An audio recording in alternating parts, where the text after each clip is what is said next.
বাড়িতেই খুব সহজভাবে বড়াপাও তৈরির রেসিপি শেয়ার করছি, যা মহারাষ্ট্রের একটি জনপ্রিয় স্ট্রিট ফুড। একেবারে অথেন্টিক রেসিপি না হলেও চেষ্টা করছি বেসটাকে ঠিক রেখে রেসিপিটাকে সহজভাবে তৈরি করার। বড়াপাও মূলত গোল ব্রেডের ভেতরে দুরকম চাটনি দিয়ে আলুর বড়া রাখা হয়। তো কখনো একবার বাড়িতে সুযোগ হলে এই রেসিপিটা কিন্তু একবার ট্রাই করা যেতেই পারে। তো সবার প্রথমে আমি শুকনো একটা রসুনের চাটনি হয় সেটাকে তৈরি করব। তার জন্য 1 চা চামচ রিফাইন তেল ভালো করে গরম করে বেশ 1 মুঠো রসুন আমি দিয়ে দিয়েছি চীনা বাদাম আর একটা কাঁচা লঙ্কা। খুব ভালো করে একটু ফ্রাই করে নেব। তারপর দিয়ে দেবো 1 টেবিল চামচ মতো সাদা তিল। তারপর এটাকে একটু নেড়েচেড়ে নামিয়ে নেব। এখানে মূলত শুকনো নারকেলটা ইউজ হয়, আমার কাছে ছিল না তাই এটাকে স্কিপ করেছি, থাকলে ব্যবহার করতে পারেন। এবারে মিক্সিং জারের মধ্যে সমস্ত কিছু অ্যাড করে একটু দিয়ে দেবো ভুজিয়া 1 টেবিল চামচ মতো, আর দিয়ে দেবো কাশ্মীরি লঙ্কার গুঁড়ো আর একটু আমচুর পাউডার, স্বাদ মতো লবণ। খুব ভালো করে এটার একটা কোর্স পাউডার তৈরি করে নেব। পেস্ট করার দরকার নেই, পালস মোডে 1-2 বার ঘুরিয়ে নিলেই কিন্তু এই চাটনিটা তৈরি হয়ে যাবে, শুকনো চাটনি। এই বড়াপাও রেসিপিতে একটা গ্রিন চাটনি ব্যবহার হয়, সেটাকে তৈরি করে নেব। মিক্সিং জারের মধ্যে দিয়ে দেবো বেশ খানিকটা ধনেপাতা, আর এর মধ্যে দিয়ে দেবো বেশ খানিকটা পুদিনা পাতা, দিয়ে দিচ্ছি একটু আদা আর স্বাদ মতো কাঁচা লঙ্কা। এবারে দিয়ে দেবো একটু লেবুর রস আর দিয়ে দেবো স্বাদ মতো লবণ। এবারে সামান্য জল দিয়ে এটার একটা পেস্ট তৈরি করে নেবো। এখানে আর 1 টেবিল চামচ মতো ভুজিয়া দিয়ে দেবো, তাতে করে এই গ্রিন চাটনির টেস্টটা কিন্তু আরও বেড়ে যাবে। তো এখানে গ্রিন চাটনি আর রসুনের শুকনো চাটনি, দুটো চাটনি রেডি হয়ে গেছে। এবারে বড়া পাওয়ার জন্য যে বড়া সেটাকে তৈরি করে নেব। আলুর বড়াই কিন্তু একটু অন্য স্টাইলে তৈরি হয়। এখানে প্রথমেই আমি হামানদিস্তার মধ্যে নিয়ে নেব বেশ খানিকটা রসুন।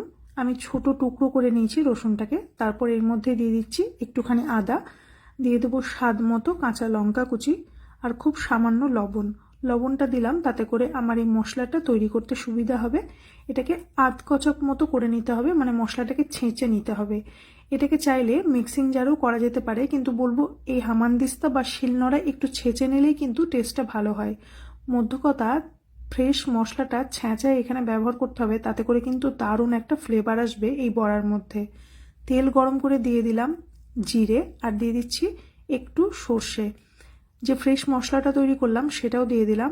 তেলের মধ্যে দিয়ে দিচ্ছি একটু হলুদ গুঁড়ো, লবণ, একটু আমচুর পাউডার, আর দিয়ে দেবো খুব সামান্য চিনি। তারপর সমস্ত মশলাটাকে একটু ভালো করে ভেজে নেবো, গ্যাসের ফ্লেমটা স্লোতে রেখে। মশলাটা বেশ ভালো করে ভাজা হয়ে গেলে দিয়ে দেবো সেদ্ধ করে রাখা আলুটাকে খুব ভালো করে সেদ্ধ করে স্ম্যাশ করে নিয়েছিলাম, চাইলে গ্রেট করেও ব্যবহার করতে পারেন। এবারে খুব ভালো করে মশলার সাথে মিশিয়ে দিয়ে দেবো বেশ খানিকটা ধনেপাতা কুচি।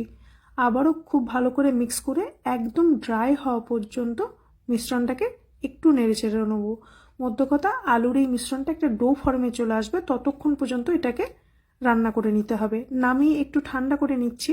এবারে বড়ার জন্য যে ব্যাটার সেটাকে তৈরি করে নেবো। একটা পাত্রের মধ্যে নিয়ে নিচ্ছি বেসন, সামান্য লবণ, হলুদ, কাশ্মীরি লঙ্কার গুঁড়ো। শুকনো উপকরণগুলোকে ভালো করে প্রথমে মিশিয়ে নিয়ে সামান্য করে জল অ্যাড করে একটা মিডিয়াম কনসিস্টেন্সির ব্যাটার তৈরি করে নিতে হবে। আমরা সাধারণত চপ ফুলুরির জন্য যেরকম ব্যাটার তৈরি করে থাকি ঠিক সেরকমই একটা ব্যাটার তৈরি করে নেবো। ব্যাটারটাও রেডি। এবারে যে আলুর মিশ্রণটা তৈরি করলাম সেটা একটু ঠান্ডা হয়ে গেছে। এবারে এরকম গোল গোল করে তৈরি করে নিতে হবে। গোল শেপ করে নিয়ে ব্যাটারের মধ্যে, বেসনের ব্যাটারে খুব ভালো করে কোট করে নিতে হবে। এরপরে আর কিছুই না, এই বড়াগুলোকে ফ্রাই করে নেওয়ার পালা। রিফাইন তেল খুব ভালো করে প্রথমে গরম করে নিয়েছি। গরম তেলের মধ্যে এই আলুর বড়াগুলো ফ্রাই করতে রেখে দেবো।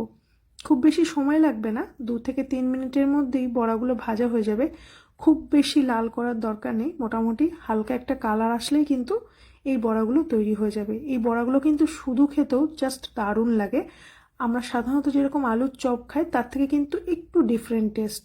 এবারে এই বড়া পাওয়ের জন্য পাওগুলো সাধারণত এইরকম টাইপের হয়। তো এভাবে মধ্যেখান দিয়ে একটা কাট মার্ক করে নিয়ে উপর দিয়ে দিয়ে দিতে হবে গ্রিন চাটনি। এখানে আমি একটা তেঁতুলের চাটনি বানিয়েছি, এটা তেঁতুলের টক মিষ্টি চাটনিটাকেও ব্যবহার করতে পারেন, এটা আমার আগে থেকেই বানানো ছিল। এবারে উপর থেকে দিয়ে দেবো রসুনের শুকনো চাটনি আর একটা বড়া। ব্যাস এভাবেই তৈরি হয়ে যাবে বড়া পাও। খেতে কিন্তু ভীষণ সুস্বাদু হয়। যারা টেস্ট করেছেন তারা তো জানেইনি, আর যারা করেননি একবার অবশ্যই কখনো বাড়িতে বানিয়ে দেখতে পারেন, খেতে কিন্তু ভীষণ সুস্বাদু।